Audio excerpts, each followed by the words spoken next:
Hi అండి. జనని పాప ఉగ్గయిపోయింది. So, ఎలా ప్రిపేర్ చేసుకోవాలో చూద్దాం. ముందుగా పెసరపప్పు వేయించుకోవాలి. బాగా గోల్డ్ కలర్‌లో వచ్చేటట్టు వేపుకోవాలండి. పెసరపప్పు ఫ్రై అయిపోయిన తర్వాత మంచి స్మెల్ వస్తుంది. అప్పుడే మనకు వేగిన తర్వాత లెక్క. తర్వాత మినపగుళ్ళు వేయించుకోవాలి.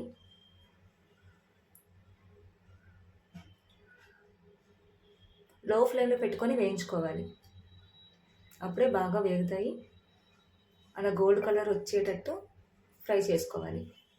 మినపప్పు, పెసరపప్పు ఏంటంటే వేగాక మంచి స్మెల్ వస్తాయి. అప్పుడే వేగినట్టు. అలా.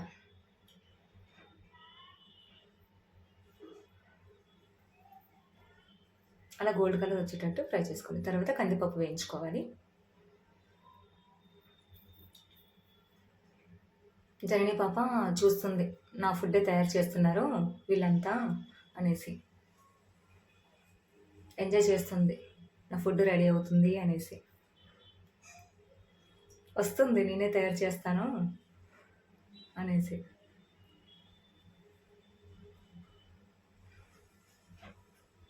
ఏ చిన్న మ్యూజిక్ వినిపించినా సరే డ్యాన్స్ చేస్తూనే ఉంటుంది.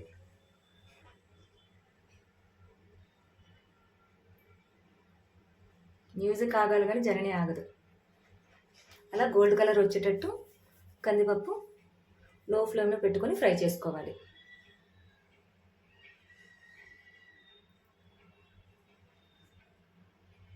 ఇంకా జనని పాప డ్యాన్స్ మాత్రం ఇంకా ఆగలేదు. కందిపప్పు ఫ్రై అయిపోయింది కానీ.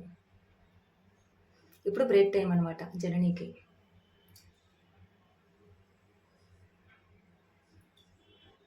బ్రేక్ టైం అయిపోయిందని బాటిల్ లాగేసుకున్నా.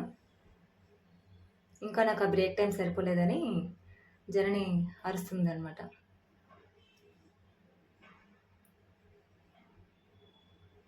దెబ్బకి ఇచ్చేసాం మళ్ళీ. నీకు నచ్చినంతసేపు తీసుకో అనేసి.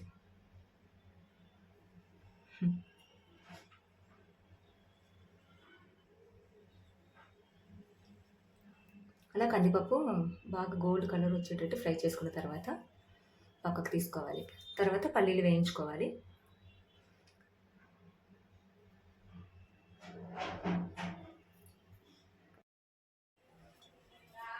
బాగా ఫ్రై అయిపోవాలి. గోల్డ్ కలర్లో వచ్చేటట్టు ఇవి కూడా ఫ్రై చేసుకున్న తర్వాత వాటిలో కలుపుకోకుండా పక్కకు తీసుకోవాలి. ఎందుకంటే పల్లీలు పొట్టు తీసాక అందులో కలపాలి. బాదం కూడా నేను దంచేసి తీసుకున్నాను, ఎందుకంటే తొందరగా ఫ్రై అవుతుందని. అలా బాగా ఫ్రై చేసుకొని తీసుకోవాలి. తర్వాత బియ్యం వేయించుకోవాలి. నేను బియ్యం కేజీ తీసుకున్నాను, కానీ కొన్ని కొన్ని వేయించుకోవాలి. అప్పుడే బాగా వేగుతాయి అన్నమాట. బియ్యం వేగడానికి చాలా టైమే పడుతుంది.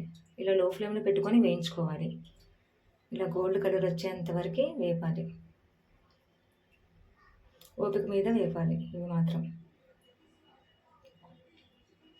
తర్వాత జీలకర్ర కొద్దిగా వేయించుకోవాలి. వాము కూడా వేయించుకోవాలి. తొందరగా అరుగుతుందన్నమాట పిల్లలకి ఇవి వేస్తేనే. ఇలా ఇంట్లో చేసుకునే ఫుడ్డే మంచిది బయట దొరికే సెర్లాక్స్ కంటే. ఎందుకంటే వాళ్ళు ఏమేమి వేస్తారో మనకు తెలియదు కాబట్టి, ఎలా తయారు చేస్తారో కూడా తెలియదు. మనమైతే ఇలా ప్రోటీన్స్, హై ప్రోటీన్స్ ఉన్నవి వేసుకుంటాము, బాగుంటుంది కాబట్టి. ఇలా బాగా కలుపుకొని మిక్సీ పట్టుకోవాలి. కేజీ బియ్యంకి నేను అన్ని పావు కేజీ తీసుకున్నాను. Thank you for watching.